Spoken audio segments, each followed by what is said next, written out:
وہ میں سعودی عرب جا رہا ہوں تو وہ انشاءاللہ حج کے لیے جانا ہے مجھے، تو میں اس کے لیے سم چینج کرانے کے لیے میں گیا ابھی. انہوں نے کسی نے مجھے میرے آفس کے نام پہ تھی وہ سم، تو انہوں نے کہا اپنے نام کرا لیں، تو اپنے نام کرانے کا انہوں نے کر دیا.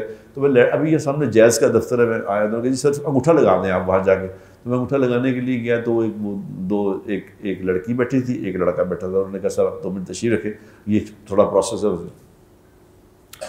تو وہ لڑکی مجھے کہنے لگی کہ سر آپ کو ہم نے دیکھا ہے. میں نے کہا اچھا کہاں دیکھا تم نے؟ کہتی جی آپ کو میں نے یوٹیوب پہ آپ کو میں فالو کرتی ہوں، آپ کا میں نے یہ دیکھا ہے. اچھا گڈ. لیکن میں کہا مجھے ویسے تمہیں بتاؤں، میں زیادہ تر جو لوگ مجھے دیکھتے ہیں نا وہ تھوڑے ان کا رجحان زیادہ دین کی طرف ہوتا ہے جو وہ دیکھتے ہیں دنیا. تو کہنے لگی جی آپ کو کیا لگتا ہے میرا رجحان دین کی طرف نہیں ہے؟ نہیں میں کہا میں یہ تو نہیں کہا، مطلب ذرا سٹائل تھوڑا اور ہوتا ہے ان لوگوں کا. تو ابھی وہ اس نے جو دوسرا بندہ بیٹھا تھا، وہ لڑکا جو تھا وہ کر رہا تھا، تو اس نے مجھ سے باتیں شروع کر دی مجھے کہ زندگی پریشان ہے، بے چین ہے ہر کسی کی. جس سے پوچھ کے دیکھو زندگی بے چین ہے. میں کہا نمازیں بیٹا کتنی پڑھتی ہو؟ کتنی نماز پڑھتی ہوں سر میں نماز پڑھتی ہوں. کتنی؟ ہو جاتی ہیں 2-3 ہو جاتی. اس بچی کو میں نے کہا تمہیں 3-4 نمازیں کیوں پڑھتی ہو؟ 2-3 نمازیں اس لیے کہ تمہارے سامنے اس کی کوئی اہمیت ہی نہیں. دو پڑھ کے 3 پڑھ کے تم اللہ پہ احسان کر رہی ہو. میں کہا اب تم یہاں پہ جاب کرتی ہو تو یہ یہاں کے تمہاری ٹائمنگز کیا ہیں؟ انہوں نے کہا جی 9 بجے صبح آتے ہیں.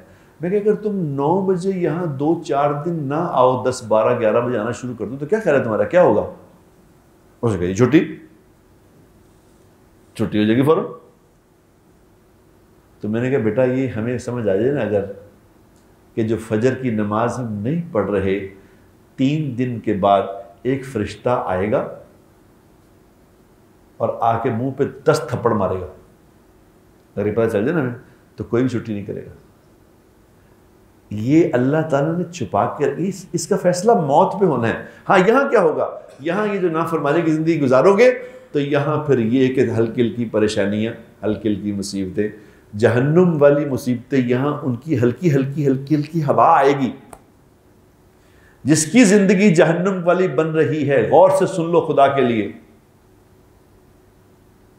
جس کی زندگی جہنم والی بن رہی ہے، جہنم میں جو پریشانیاں بے چینیاں ہیں اس کی زندگی یہاں بھی پریشان بے چین ہوتی رہے گی، یہاں بھی بے چین رہے گا. اور جس کی زندگی اگلی جنت والی بن رہی ہے، جنت سکون والی جگہ ہے، یہاں بھی اس کی زندگی پرسکون ہو جائے گی. یہاں بھی اس کو کوئی خوف، لا خوف علیہم ولا ہم یحزنون، نہ اگلا خوف رہے گا، نہ پچھلا غم رہے گا، نہ موت کا خوف رہے گا کہ مر نہ جائیے. تو مر گئے تو چلو جان چھوٹی، بہترین ہو گیا، اللہ سے ملاقات ہوگی، اللہ کے نبی سے ملاقات ہوگی، جنت کے مزے کریں گے جا کے. یہ کیا کر رہے ہیں؟ میں نے اس لڑکی بچی سے کہا، میں کہا بیٹا تمہیں کبھی یاد ہے کہ ٹی وی کے اوپر جب کسی عورت نے سلیو لیس پہنی ہوئی ہوتی تھی تو ایک دم شور مچ جاتا تھا کہ اوہ سلیو لیس، اتنی بے شرم، سلیو لیس دوپٹے کے بغیر برداشت نہیں ہوتی عورت، دوپٹے کے بغیر عورت. تو سلیو لیس کیا، اب سب کچھ لیس ہو گیا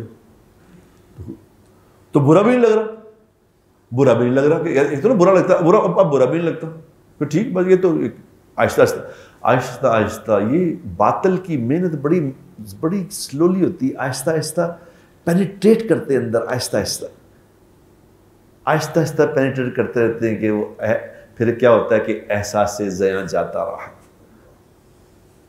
ایسا بھولے کہ پھر یہ بھی بھول گئے کہ ہم کچھ بھولے ہوئے ہیں.